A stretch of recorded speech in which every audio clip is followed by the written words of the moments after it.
So, for those of you who know, I participated in a debate against the Democrat, Hype House. They don't have a lot of hype, but it was still fun. So, here are the highlights from the debate. China. I already know too who you're gonna say the Asian Americans who are victim to these. You could call them hate crimes, but unless they're not physical. However, when you're saying it's gonna be oppression, who's the oppressor? Anyone that says it. So basically, if I Anyone say that would, Chinese virus, I'm oppressing Chinese people. If I say Chinese if you virus, were to say it to them, yeah, I well, would call that it depends oppression. the context. I mean, if I say, I really hope if I say the Chinese virus, it's your fault because you're Chinese. I mean, yeah, that'd be different than saying, oh, are you staying safe from this Wuhan coronavirus, or are you staying safe from the Chinese virus? I mean, I wouldn't say that's necessarily racist. Um, I mean, first of all, China isn't a race. Second of all, if it's a place of origin, that's not a nationality or ethnicity. I mean, it's place of origin. And, Okay. I mean, is calling China's government corrupt, would that be racist? Because you're criticizing China, you're not criticizing the Chinese You're not people. criticizing the Chinese people. Exactly, and by calling it the Chinese virus, you're not criticizing the Chinese people. I mean, there was an Irish potato famine from my ancestors immigrated from Ireland. I mean, if we call it the Irish potato famine because it comes from Ireland, I mean, I wouldn't consider that racist or oppressing. And of course, I'm not going to speak for all people with Irish heritage, but if any bad thing is named after the place it comes from, I mean, when we, for Is a example, potato farm a bad thing? is a potato famine a bad thing? Yes. A bunch of people starved. Like, literally, a bunch. Pretty much all of the food there. And it wasn't their fault. Just like how it's not the Chinese people's fault, it's the Chinese government's fault. But the place of origin was Ireland, and it was a potato famine. Okay. And it. Well, well, thank you. Um, I am pro-choice for a couple of reasons, but mainly the fact that me as a male, I have no authority to tell a woman what she can or can't do with her body. Um, it's her choice and not mine. So that's mainly why. So, question on that. If you say that men should not, you think that men, they don't go through abortions, therefore they shouldn't have a decision on them. And if that's true, would you say that Roe v. Wade should actually not exist because men were the ones who decided they should that or signed it into effect?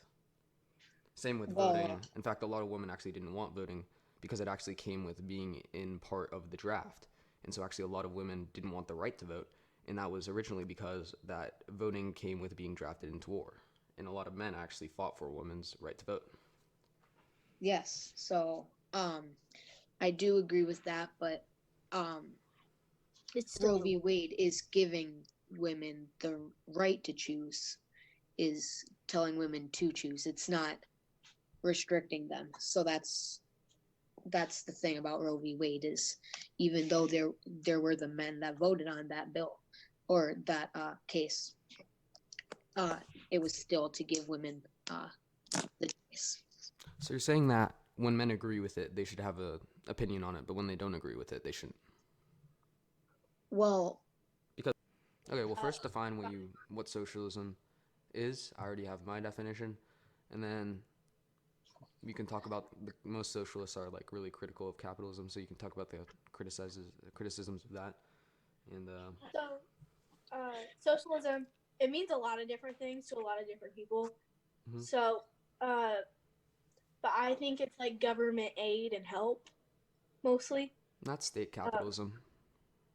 oh well, I mean, sorry, I mean like it's like government, like the government is helping a lot, or not. Sorry, Yeah, the typically when government. it's the government helping, it's either economic stimulus or it's state capitalism. Socialism is when everybody puts in labor towards the state, and then the state gives it back to everybody else equally, regardless of somebody works 40 hours or 10 hours. They get the same benefits of collective ownership of transportation, housing. Like Karl Marx said, socialism is the precursor to communism, and communism is the collective ownership of everything communally. So yeah, Yeah. basically, the So problem I with just that. feel Oh wait, yeah, you can go. no. I feel like socialism is just a less. It's just like toned down capitalism, or at least that's what I believe. Yeah, and I'm just gonna say this before anyone says like oh, socialism doesn't work and talks about Venezuela and all that.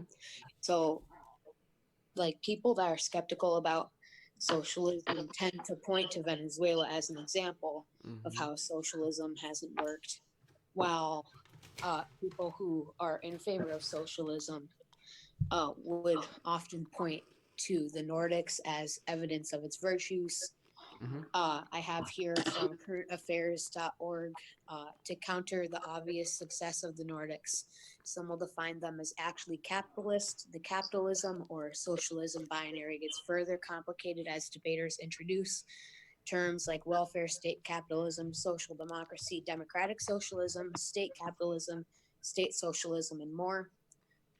This debate doesn't get any clearer among self-identified socialists, as many have their own pet definitions. Well, first of all, socialism is inherently related to the state, so calling it state socialism is kind of just stating the obvious. Second of all, Yeah. state capitalism would be entirely different because, the bourgeoisie and the proletariat, and when the government gets involved, it gets a little less neoliberal. However, when we're talking about the Nordic countries, the Nordic model is not actually socialist. In fact, Denmark doesn't even consider themselves socialist, they're more state. They're more market economy, and in fact, in some places in the Nordic countries, they don't even have a minimum wage. They're more unionized and stuff like that. However, that's not socialist. That's practically just state capitalist, because giving money to the poor and taking it from the rich is more of a Keynesian economics argument rather than a socialist argument. Because, like I said, socialism is more everybody puts in labor towards the state, then the state gives it back to everybody equally. And when Joe can work 40 hours and Bob can work 10, then they get the same benefits of housing, transportation, etc. It removes the incentive to work, because when you can get something no matter the work, why work for it? However, capitalism offers another way. It offers an incentive to work, because if you don't work in a capitalist society, you're not going to get any products and services that you change your malleable labor for.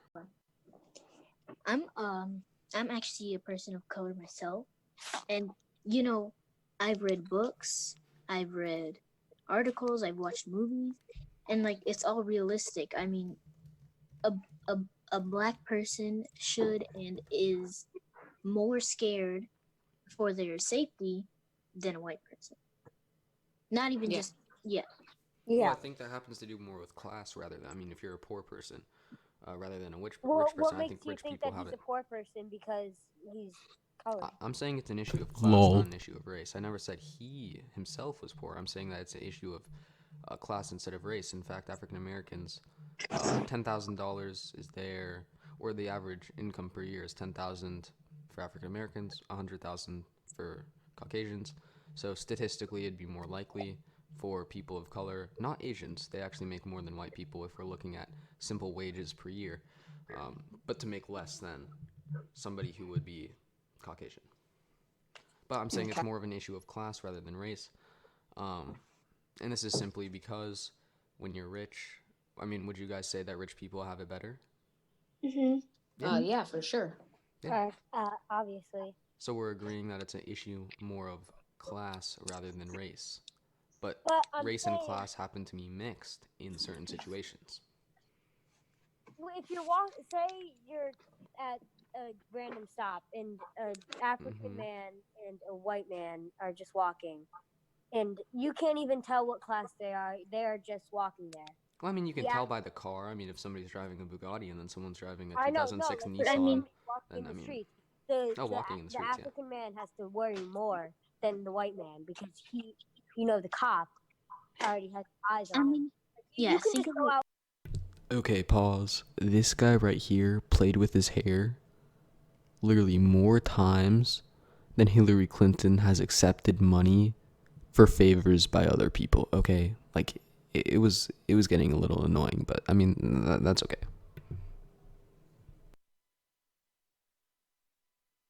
Out in the public and look at it. Like, it's crazy. Like, I saw a couple, a white woman and African guy they were just walking and people were looking at them. That shouldn't happen. And then a police looked them up and down, but that might not have like racist, but still, that's Well, I mean, pretty bad. it's statistically accurate though.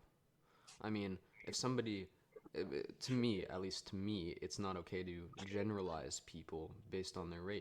Exactly.